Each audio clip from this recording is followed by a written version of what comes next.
Class থ্রির সকল বাচ্চাদের স্বাগত। তো আজকে আমরা শুরু করব ক্লাস থ্রির বাংলা বইয়ের সত্যি শোনা পাঠ্যটি।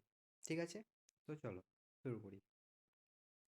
সত্যি শোনা এটা কী ধরনের গল্প? এটা একটি প্রচলিত গল্প। চলো শুরু করি। বুড়ো চাষির কঠিন অসুখ করেছে, বাঁচার আশা নেই। এই সময় একমাত্র ছেলেকে ডেকে বলল, ওহে বাপু, আমার দিন ফুরিয়ে এসেছে, মানে দিন শেষ হতে চলেছে। যাওয়ার সময় তোমাকে একটা দরকারি কথা বলে যায়। চাষির ছেলে ভারী অলস, অথচ টাকা পয়সার লোভ তার 16 আনা। তার ধারণা বাবা অনেক সোনা কোথাও লুকিয়ে রেখেছে। বাপকে বলল, তোমার লুকানো সোনা কোথায় রাখা আছে তা তো বলে গেলে না। ছেলেটা, এটা ছেলের স্ত্রী আর এটা ছেলের বাবাটা, ঠিক আছে। হেসে বুড়ো বাপ বলল, সেটা বলবো বলেই তো ডেকেছি তোমায়। শোনো, এই যে আমাদের চাষের জমি দেখছো, এর নিচেই পোঁতা আছে লুকানো সোনা। আমি চোখ বুজলে তুমি তা খুঁজে বার করে নিও। ওই কথা কটি বলেই চিরদিনের মতো চোখ বুজল সে। ছেলের চোখ দুটো লোভে চকচক করে ওঠে। বাবা মারা যাওয়ার পর ছেলে তার বউকে বলল, বাবা তো বলে গেল আমাদের জমির তলায় সোনা পোঁতা আছে, কিন্তু ঠিক কোন জায়গায় আছে তা তো বলে গেলেন না। ছেলের বউ খুব বুদ্ধিমতী। সে বলল, তোমার গোটা জমিটা খুঁড়েই দেখতে হবে কোথায় আছে সোনাটা। ছেলে জমি চাষ আবাদ করার কথা ভাবতেই পারে না। সে চিরকাল শুয়ে বসে কাটিয়েছে, কিন্তু সোনার লোভ বড় লোভ। আবার আলসেমি রোগও কম নয়, তাই সকালে উঠে সে কেবল গড়িমসি করে। বউ যখন মনে করিয়ে দেয় সোনা খোঁজার কথা, তখন সে গজগজ করে, দূর, কোথায় সোনা পোঁতা আছে তার ঠিক নেই, কে যাবে খোঁড়াখুঁড়ি করতে, তার চেয়ে টেনে ঘুম দেওয়া অনেক ভালো। মানে এতই কুটেও যে সোনাটা বলেছে সেটাও ও খুঁজতে পারছে না।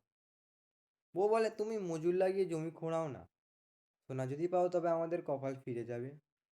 চুপচাপ বসে থেকে কী লাভ? বাবা যখন বলেছেন তখন চেষ্টা করে দেখতে দোষ কী? বউয়ের পরামর্শ শুনে ছেলে দুজন মজুর ডাকিয়ে জমি খুঁড়তে লাগিয়ে দেয়। তার বউ আবার এসে বলে, ওদের ওপর ছেড়ে দিয়ে নিশ্চিন্ত হয়ে ঘরে বসে থাকো না যেন। তুমি কোদাল নিয়ে যাও, তা না হলে ওরা যদি সোনার তালটা পেয়ে যায় তবে তা সরিয়ে ফেলতে কতক্ষণ। ছেলে ভাবে, বউ তো ঠিকই বলেছে। ওদের বিশ্বাস কি, ওরা যদি সোনার তাল সরিয়ে ফেলে তবে সব চেষ্টা বৃথা। তাই সেও একটা কোদাল নিয়ে কাজে লেগে যায় মাঠে। কাজ করতে করতে ওদের ওপর নজর রাখার সুবিধে হবে। যত মাটি খুঁড়ে চাষির ছেলে তত সোনার জন্য মরিয়া হয়ে ওঠে সে। কিন্তু সকাল থেকে সন্ধে পর্যন্ত 5 বিঘে জমি খোঁড়াখুঁড়ি করে কোথাও এতটুকু সোনাও পাওয়া গেল না। রাগে বিরক্তিতে অস্থির ছেলে তখন তার বউকে বলল, বাবা নিশ্চয়ই আমায় বোকা বানিয়েছে, সোনা দানা কিছুই নেই, মিছে মিছে আমায় খাটিয়ে মারলো। বউ হেসে বলল, কিন্তু দেখো জমিটা এখন ঠিক চাষ করার মতো হয়েছে।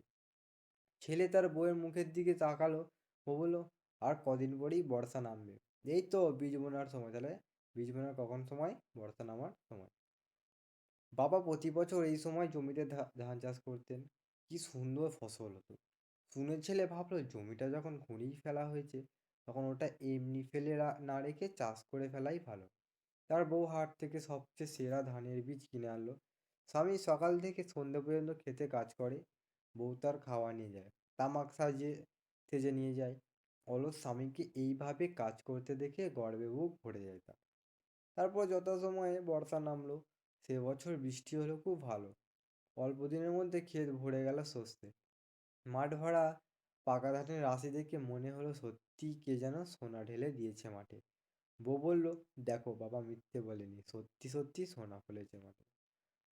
ছেলে অবাক হয়ে তাকে থেকে মাঠের দিকে। জমিতে যে এত ভালো ফসল ফলে তা সে এই প্রথম জানলো। ফসল কাটার পর তা হাটে বিক্রি করে এক থলি টাকা পেল চাষির ছেলে। বাড়ি ফিরে সে বউকে বলল, এই দেখো কত টাকা। আমার ধারণা ছিল না যে জমি চাষ করে এত রোজগার করা যায়। বউ খুব খুশি, এই তার স্বামীর প্রথম রোজগার। হেসে বলল, তাহলে বাবার কথা ঠিক তো, জমিতে সত্যি সোনা পোঁতা ছিল? মাথা নেড়ে ছেলে জবাব দিল, 16 আনা। আজ আমি বুঝেছি যে বুদ্ধি খাটালে আর কঠোর পরিশ্রম করলে তা পুরস্কার পেতে দেরি হয় না। ঠিক আছে, তো পরের ভিডিওতে আমি তোমাদের সত্যি শোনার যে প্রশ্নগুলো আছে সেগুলো আমি করে দেবো, ঠিক আছে।